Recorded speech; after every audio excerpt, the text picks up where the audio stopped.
ಎಲ್ರಿಗೂ ನಮಸ್ಕಾರ, ಹಾಗೇನೆ ಶುಭೋದಯ. ನಿನ್ನೆ ಒಂದು ರೋಚಕ ಪಂದ್ಯಕ್ಕೆ ಸಾಕ್ಷಿಯಾಗಿತ್ತು ಆರ್ ಸಿ ಬಿ ವುಮೆನ್ಸ್ ತಂಡ. ಲಾಸ್ಟ್ ಬಾಲ್ನಲ್ಲಿ ಮ್ಯಾಚನ್ನು ಸೋತಿದ್ವಿ.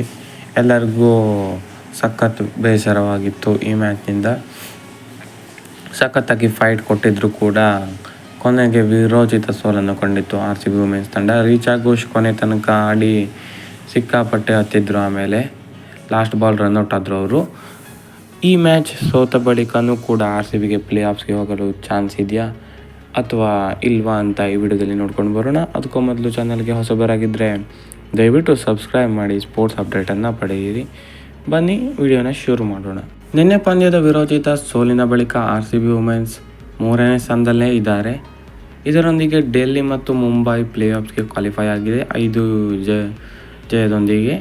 ಇನ್ನು ಉಳಿದಿರೋದು ಆರ್ ಸಿ ಬಿ ವುಮೆನ್ಸ್ ಮತ್ತು ಯು ಪಿ ವಾರಿಯರ್ಸ್ ಮಾತ್ರ. ಯಾಕಂದರೆ ಗುಜರಾತ್ ಜೈಂಟ್ಸ್ಗೂ ಮ್ಯಾಥಮೆಟಿಕಲಿ ಚಾನ್ಸ್ ಇದೆ. ಅವರು 2 ಮ್ಯಾಚನ್ನು ವಿನ್ ಆಗಿ ಆರ್ ಸಿ ಬಿ ಮತ್ತು ಯು ಪಿ 2 ಮ್ಯಾಚ್ ಸೋತ್ರೆ ಅವರು ಕೂಡ ಬರ್ಬೋದು. ಬೆಟರ್ ರನ್ ರೇಟ್ ಮಾಡಿಕೊಂಡ್ರೆ ಅದು ಸ್ವಲ್ಪ ಇಂಪಾಸಿಬಲ್ ಇದೆ. ಹಾಗಾಗಿ ಬೆಟರ್ ಚಾನ್ಸ್ ಇರೋದು ಆರ್ ಸಿ ಬಿ ವುಮೆನ್ಸ್ ಮತ್ತು ಯು ಪಿ ವಾರಿಯರ್ಸ್ ವುಮೆನ್ಸ್ಗೆ.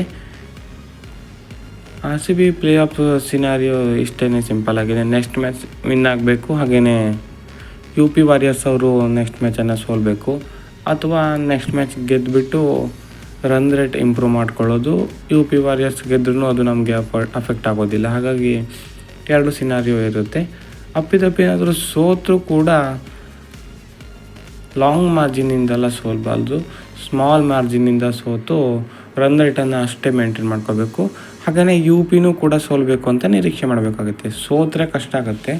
ಹಾಗಾಗಿ next match do or die ಥರ ನೋಡಿ ಗೆಲ್ಲಬೇಕಾಗತ್ತೆ. ನೆಕ್ಸ್ಟ್ ಮ್ಯಾಚ್ ಇರೋದು ಕ್ವಾಲಿಫೈಡ್ ಆಗಿರೋ ಮುಂಬೈ ಟೀಮ್ ಜೊತೆ. ಹಾಗಾಗಿ ಟಫ್ ಫೈಟ್ ಇದ್ದೇ ಇರುತ್ತೆ ಖಂಡಿತವಾಗ್ಲೂ. ಈ ಮ್ಯಾಚ್ ಏನಾದರೂ ಗೆದ್ದಲ್ಲಿ ಆಲ್ಮೋಸ್ಟ್ ಹೋದ ಲೆಕ್ಕನೇ ಪ್ಲೇ ಆಫ್ಸ್ಗೆ. ಬೆಟರ್ ರನ್ ರೇಟ್ ಇರೋದ್ರಿಂದ you P warriors run rate improve ಮಾಡಿಕೊಂಡು ಬರಬೇಕಾಗತ್ತೆ. ಹಾಗಾಗಿ ಮುಂದಿನ ಪಂದ್ಯವನ್ನು ಗೆಲ್ಲಬೇಕಾಗತ್ತೆ ಪ್ಲೇ ಆಫ್ಸ್ಗೆ ಹೋಗಬೇಕು ಅಂದರೆ. ಹಾಗೆಯೇ ಯು ಪಿ ಕೂಡ ನೆಕ್ಸ್ಟ್ ಮ್ಯಾಚ್ ಸೋಲ್ಬೇಕಾಗತ್ತೆ. ಅಪ್ಪಿತಪ್ಪಿ ಏನಾದರೂ ನೆಕ್ಸ್ಟ್ ಮ್ಯಾಚ್ ಸೋತ್ರೆ ಯು ಪಿ ಕೂಡ ಸೋಲ್ಬೇಕಾಗತ್ತೆ. ರನ್ ರೇಟನ್ನು ಮೇಂಟೈನ್ ಮಾಡಿಕೊಂಡು ಎಲ್ಲ ಡಿಪೆಂಡ್ ಆಗಿರುತ್ತೆ ಇನ್ನು ಮುಂದೆ. ಹಾಗಾಗಿ ಇನ್ನೂ ಒಂದು ಚಾನ್ಸ್ ಇದೆ, ಏನು ಬೇಕಾದರೂ ಆಗ್ಬೋದು. ನೋಡೋಣ ಏನಾಗುತ್ತೆ ಅಂತ. ಹೆಚ್ಚಿನ ವಿಡಿಯೋಗಾಗಿ ಸಬ್ಸ್ಕ್ರೈಬ್ ಮಾಡಿ. Thank you.